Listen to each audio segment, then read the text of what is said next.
Take us to this whole teaching that the Bible talks about the revival of the old Roman Empire.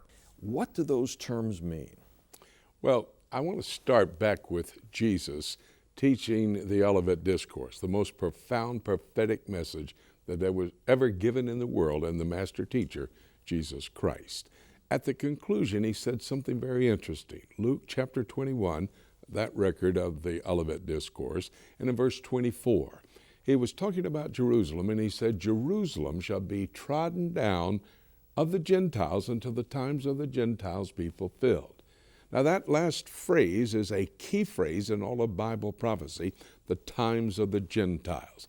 It starts in 605 BC when Daniel chapter 1, and his three buddies are taken into the Babylonian captivity.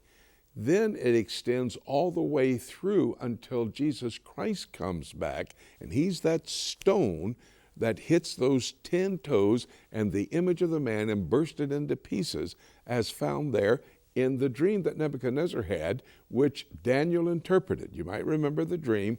A head of gold was on this man, this image of the man, and that would be the Babylonian Empire. Chest and arms of silver, the Medo-Persian Empire. Belly and thighs of brass, the Grecian Empire. The legs, two of them, of iron, that would be the Roman Empire.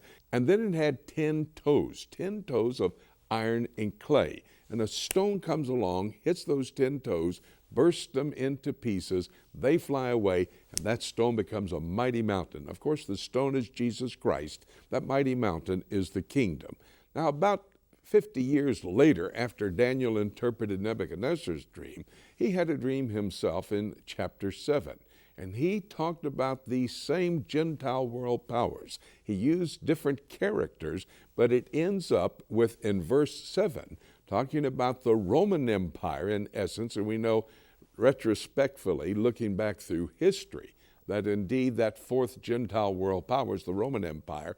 And as we notice what he says, it had 10 horns. They compare to those 10 toes in chapter 2. It's talking about, as defined by Daniel himself in verses 23 and 24 of Daniel chapter 7, a revival of a Gentile world power.